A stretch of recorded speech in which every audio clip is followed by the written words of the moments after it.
자, 온전하게 기도하라, 이런 주제로 두 번 말씀을 드렸습니다. 처음 시간에 은밀하게 기도하라, 골방 기도에 대해서 말씀드렸고, 두 번째 시간에 야곱의 기도라는 제목으로 말씀을 드렸습니다. 오늘은 온전하게 기도하라는 주제로 말씀드리는 세 번째 시간입니다. 예수님의 기도, 이런 제목으로 말씀을 나누려고 합니다.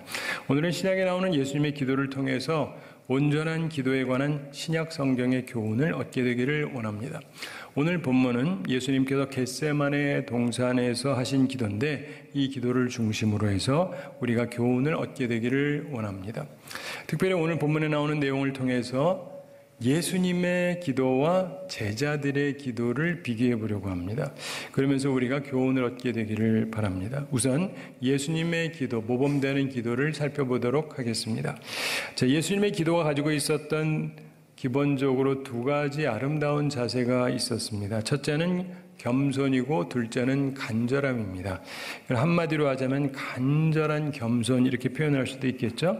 자, 본문 41절 말씀 함께 읽어보겠습니다.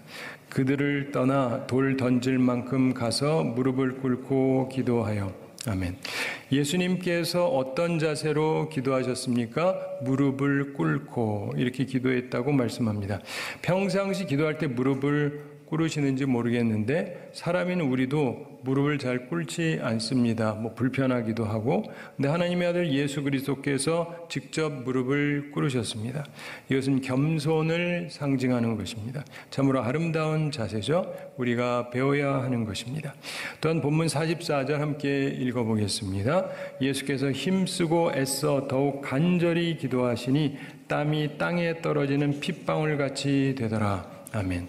여기서 예수께서 힘쓰고 애써 더욱 간절히 기도하셨다, 이렇게 말씀합니다. 그래서 땀이 땅에 떨어지는 핏방울 같이 되었다, 이렇게 말씀합니다.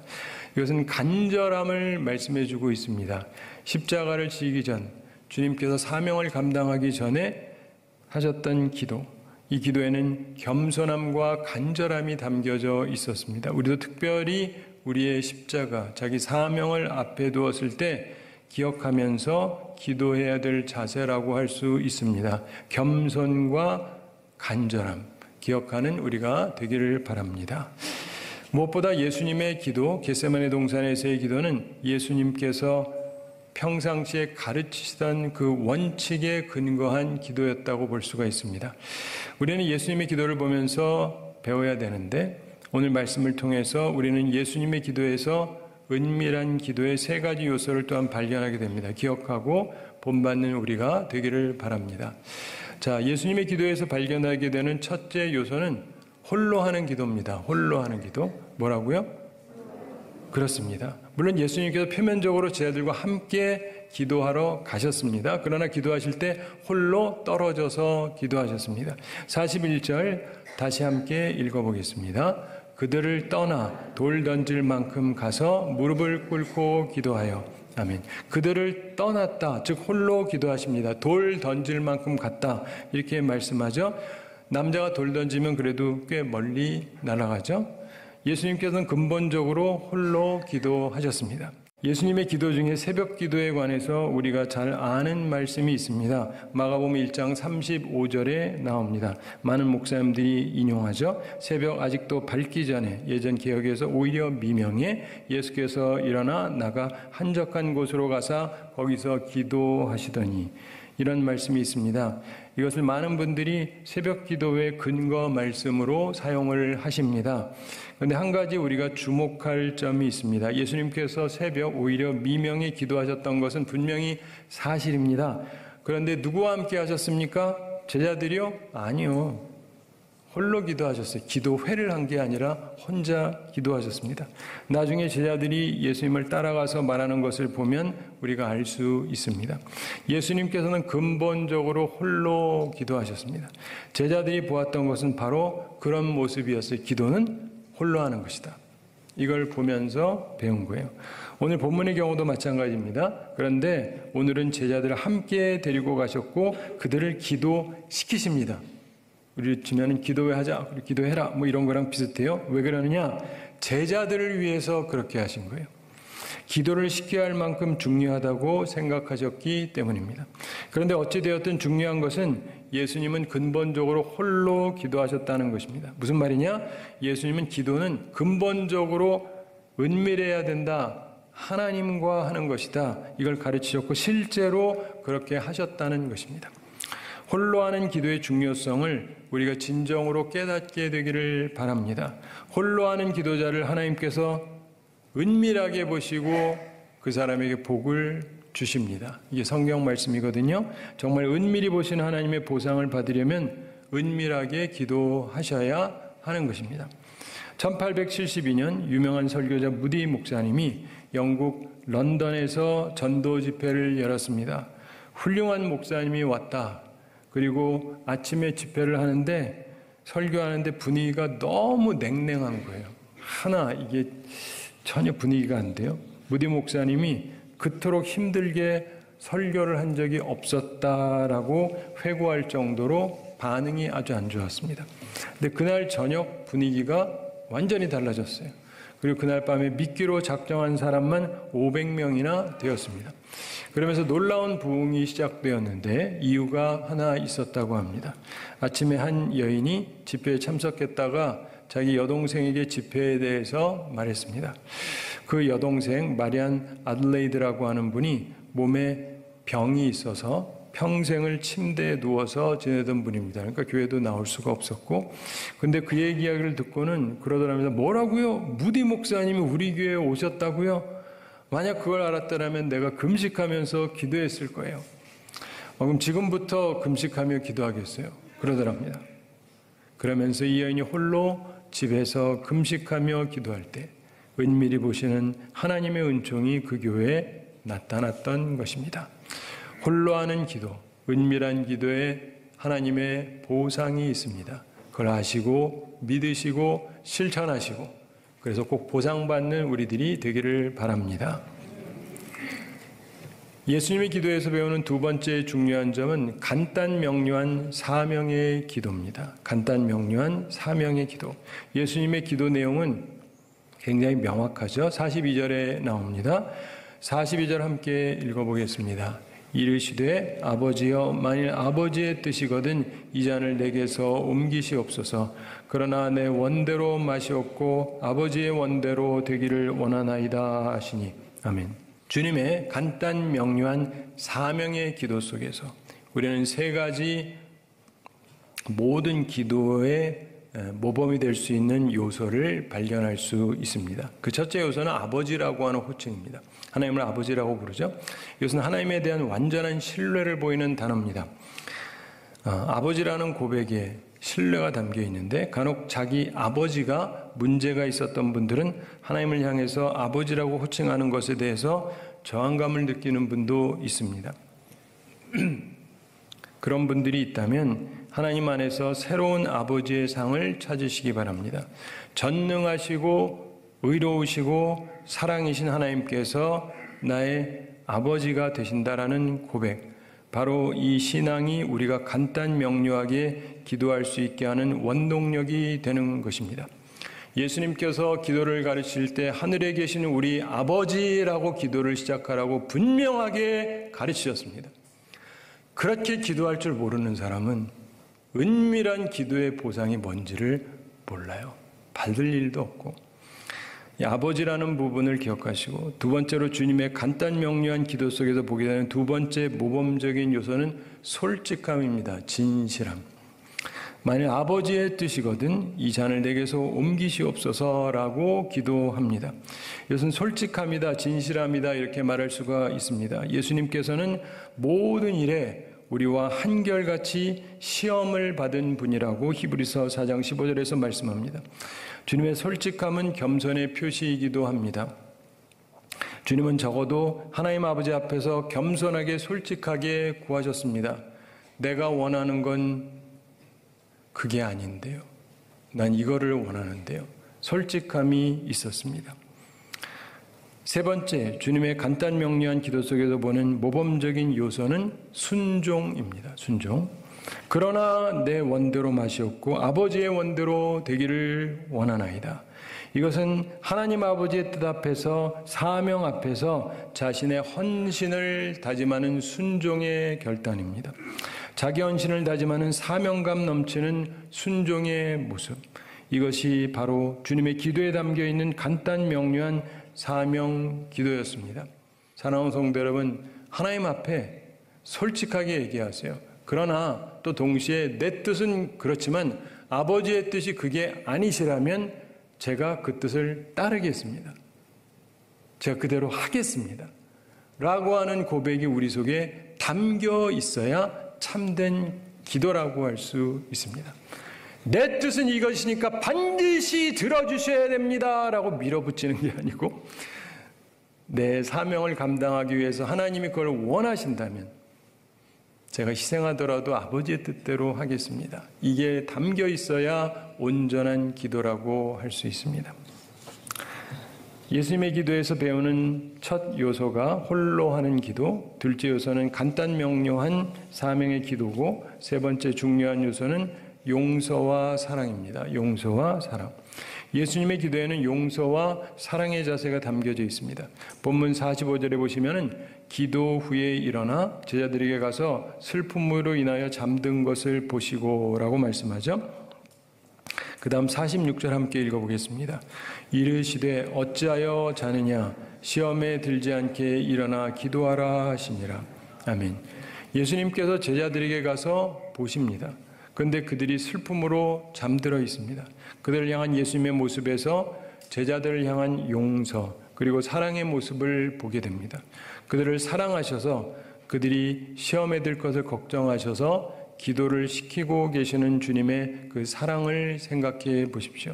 그리고 끝내 제대로 기도를 못하고 졸고 있는 그들을 책망하시되 실상은 용서하시는 주님의 그 큰 사랑을 생각해 보십시오.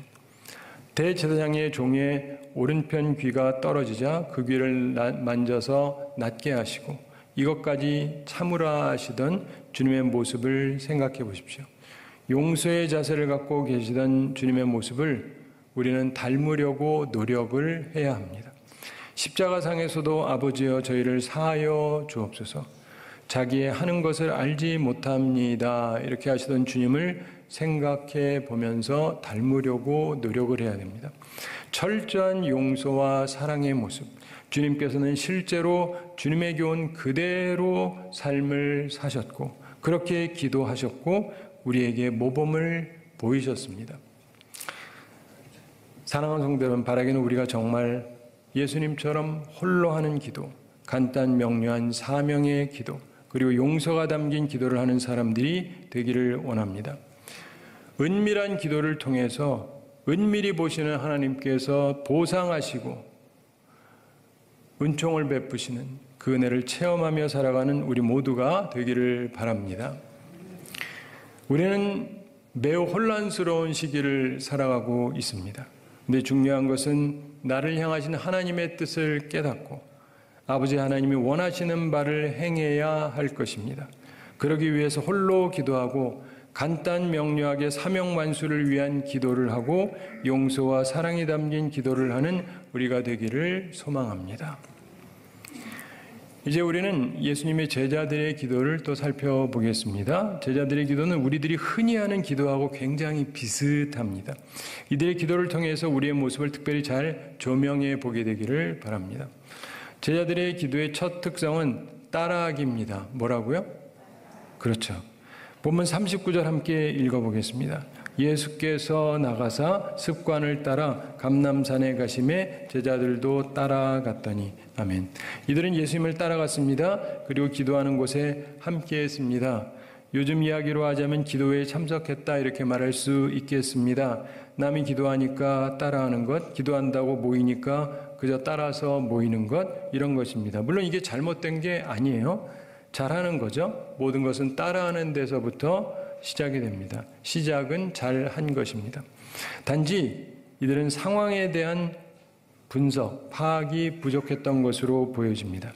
이들은 이제 주님께서 곧 잡히신다라고 하는 사실, 그리고 자신들이 기도로 반드시 무장되어야 한다는 사실을 잘 파악하지 못하고 있었던 것 같습니다. 물론 예수님은 말씀했죠.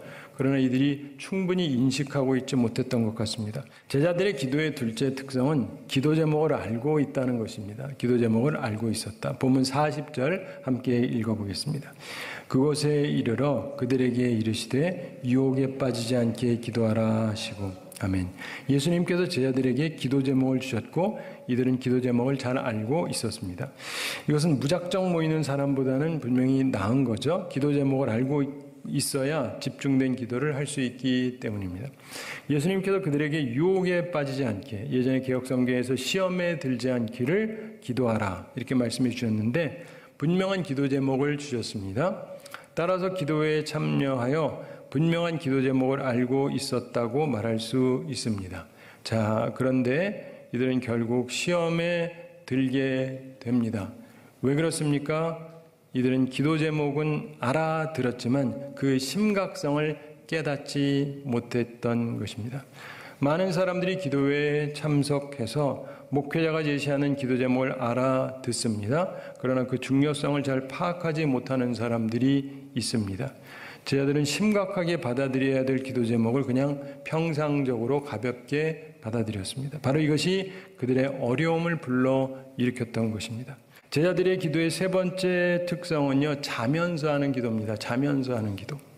본문 45절 함께 읽어보겠습니다. 기도 후에 일어나 제자들이 가서 슬픔으로 인하여 잠든 것을 보시고. 아멘. 제자들이 잠들어 있었습니다. 이들이 졸면서 기도하고 있었다는 것인데 제자들의 모습이 얼핏 보면 한심해 보이지만 사실 기도하다 보면 이런 일이 종종 발생을 합니다. 함께 모여서 기도한다고 하다가 자기도 모르게 깜빡 잘 수도 있어요. 근데 그런 때의 이유는 사실은 간단합니다. 피곤함도 있지만 긴급함을 느끼지 않을 때 쉽게 잠이 듭니다. 여러분, 내가 긴급하다고 생각하면요, 자려고 하는데도 잠이 안 와요. 아시죠? 네. 제자들에게 기도할 수 있는 시간이 이제 얼마 없었습니다. 그러나 이들은 그 긴급성을 알고 있지를 못했습니다. 항상 급하게 생각할 필요는 없어요. 어떤 경우는 시간도 많고 그러니까. 그러나 어떤 때는 정말 시간이 없을 때가 있습니다. 긴급할 때가 있습니다. 그런데 그것을 깨닫지 못하면 깨어 있어야 할 때 잠에 드는 것입니다. 사랑하는 성도 여러분, 예수님의 제자들, 특히 베드로, 요한, 야고보, 이 세 사람 특별히 먼저 따로 데리고 가셔서 기도하셨는데 이 세 사람에 대해서 제가 비판하려는 게 아니라 그냥 상황을 생각해 보세요. 이분들은 본래 어부였고 밤을 새우면서 물고기를 잡던 사람들입니다. 전 그런 사람 아니고. 그런데 그렇기 때문에 이분들은 밤 새우는 게 어려운 사람들이 아니에요. 평상시 하던 거니까. 그렇죠? 근데 저녁 시간에 잠시의 시간인데 잠을 자고 있었다. 이것은 그들의 정신적인 해이함을 보여주고 있는 것입니다. 그런데 또 다른 제자 한 명을 우리가 주목할 필요가 있습니다. 그 사람은 바로 가롯 유다입니다. 본문 47절과 48절에 나옵니다. 47절에 보면 말씀하실 때 한 무리가 오는데 12 중에 하나인 유다라 하는 자가 그들 앞장서 와서, 그 다음 절 48절 함께 읽어보겠습니다. 예수께 입을 맞추려고 가까이 하는지라 예수께서 이르시되 유다야 내가 입맞춤으로 인자를 파느냐 하시니. 가롯 유다는 예수님을 팔아넘기기 위해서 왔던 것입니다. 그것도 입을 맞추는 거짓 사랑과 존경의 표로 위장하면서 말입니다. 우리는 이 사건을 통해서 또 하나 배우는 아주 중요한 부분이 있습니다. 많은 분들이 이거 대충 넘어가는데 굉장히 중요해요. 그래도 기도한다고 따라와서 기도하는 흉내라도 내면서 자는 사람이 낫다라고 하는 점을 배우게 돼요. 무슨 말이냐? 기도하지 않고 자기 혼자 생각해서 자기 혼자 움직이던 이 가롯 유다는 결국 예수님을 배신하는 자리까지 떨어졌기 때문입니다. 사랑하는 성도 여러분, 요즘 기도하시나요? 모여서 기도하는 것으로 온전한 것이 아니라고 말씀드렸습니다. 그러나 기도하러 모이지도 않고 홀로 기도도 하지 않고 그냥 내 뜻대로 하는 분들은 주님 팔아먹는 가룟 유다 같은 자리에 설 수가 있어요. 결코 그런 사람은 되지 마시기 바랍니다. 우리는 이 일을 통해서 세 종류의 기도에 관한 모습을 보게 되는 것입니다. 그리고 교훈을 얻습니다. 이게 결론적인 건데, 우선 가룟 유다처럼 기도하지 않는 사람, 자신의 길을 홀로 생각하고 걷는 사람이 있어요. 이런 사람은 정말 위험한 사람입니다. 그런 사람이 되지 마시기 바랍니다. 그런 사람은 도구가 돼요. 어떤 도구가 되느냐? 악한 도구가 됩니다. 마귀가 쓰는 도구가 돼요. 모두들 아는 사람이 되는데 문제는 악한 자로 기억된다는 것입니다. 우리 가운데 이런 사람은 정말 한 사람도 없게 되기를 바랍니다. 둘째 종류는 일반 제자들의 모습에서 볼 수 있습니다. 대부분의 우리가 이쪽에 가깝죠. 그래도 기도는 해요. 기도회에 참석도 하고 함께 기도 제목을 갖고 기도하기도 합니다. 그러나 결국 시험에 듭니다. 이런 사람들은 시험이 닥칠 때 어떻게 합니까? 육적으로 대처를 해요. 본문 49절과 50절에 보면 주님의 제자들이 기도를 충분히 하지 않았기에 칼로 사람을 상하게 합니다. 무슨 말입니까? 상황을 육적으로 대처한다는 말입니다. 그 외에는 방도가 없기 때문에 그렇습니다. 물론 이것이 전혀 기도도 하지 않고 악의 도구가 되는 것보다는 나은 것이겠죠. 그러나 이거 말고 우리에게는 더 좋은 최상의 모습, 예수 그리스도의 모습이 남아 있습니다. 그것을 배우려고 노력을 해야 됩니다. 우리 주님께서는 은밀하게 기도하셨습니다. 홀로 기도하시고 간단 명료하게 사명의 기도를 하셨습니다. 그리고 용서하시고 기도하셨습니다. 홀로 충분하게 기도하셨기에 주님께서는 이 어려운 상황을 맞아 영적으로 대처하십니다. 육적으로 대항하지 않으셨습니다. 이것이 바로 은밀한 기도를 하는 사람의 힘이요 능력인 것입니다. 이걸 꼭 소유하시게 되기를 바랍니다.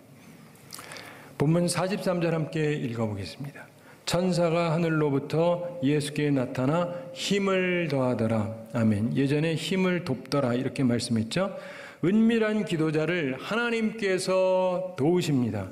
천사가 힘을 더하는 은총을 입는 기도자가 다 되시기를 바랍니다. 이후에 나오는 사도행전 10장에 보면 고넬료라는 사람이 나오죠. 백부장 고넬료. 그도 역시 홀로 하나님께 기도하다가 하나님의 사자가 나타나서 그에게 은총의 말씀을 주십니다. 기억하십시오. 세상을 바꾸는 사람들은 은밀하게 기도하는 사람들입니다. 우리 가운데 그런 사람이 많이 나오게 되기를 소망합니다. 주님께서 세상을 바꾸셨던 힘은 바로 은밀한 기도에 있었다는 것을 기억하시기 바랍니다. 기억하시기 바랍니다. 하나님께서는 은밀한 중에 기도하는 자를 은밀하게 보시는 하나님이시기 때문에 그에게 갚아주시고 도와주시는 것입니다. 사랑하는 성도 여러분, 저는 이 말씀을 믿으면서 살아왔고 지금도 믿으며 살고 있고 앞으로도 그럴 생각입니다. 은밀한 기도에 힘이 있고 능력이 있습니다. 은밀한 기도를 하는 사람이 하나님의 뜻을 세워요. 두려워하지 않고 선한 도구가 되고 세상을 바꾸는 것입니다. 윌버 채프만이라고 하는 목사님이 계셨습니다. 무디 목사님하고 함께 대각성을 일으켰던 훌륭한 장로교 목사님이셨습니다. 이분이 영국에서 전도 사업을 하는데 잘 되지가 않아요. 진전이 없습니다. 근데 하이드 선교사님이라고 하는 분, 그분의 기도의 협력으로 엄청난 역사가 일어나게 되었답니다. 도대체 이 하이드 선교사님이 어떤 기도를 하는 사람이었기에 이런 엄청난 부흥을 일으켰는가? 크게 소리쳐서 기도하는 분이었는가? 아니면 유창하게 기도하는 분이었나? 아니면 뭐 또 다른 방식이 있었나? 근데 그런 것들이 전혀 아닙니다. 이 채프만 목사님께서 영국 집회를 마치고 떠나기 전에 이 하이드 선교사님에게 기도 좀 해달라고 부탁을 했습니다. 자주 하는 일 중에 하나인데 우리는 일반적으로. 근데 단둘이 방에 들어왔습니다. 그리고 문을 닫고 이분들이 무릎을 꿇고 앉았답니다. 그렇게 앉아있기를 몇 분쯤 하는데 하이드 선교사님이 아무 말이 없어요. 기도를 시작하셔야 되는데 기도를 안 하는 거예요. 합니다. 근데 윌버 채프만 목사님이 뭔가 다른 것을 느낄 수가 있었습니다. 눈에서 뜨거운 눈물이 흘러내렸습니다. 하나님이 함께 하신다는 것을 느낄 수가 있었습니다. 하이드 선교사님이 좀 더 있다가 눈물을 흘리면서 오 갓, 오 하나님 이렇게 하나님을 불렀습니다. 그리고 다시 한참을 아무 말 없이 있었습니다. 근데 이 기도 속에서 이 윌버 채프만 목사님은 전에 알지 못하던 놀라운 세계를 체험하게 되었습니다. 진실한 기도가 무엇인지 깨닫게 되었습니다. 하나님이 우리 사정 모르실까요? 말 잘해야 들으실까요? 그렇죠? 사랑하는 성도 여러분, 온전한 기도를 아시나요?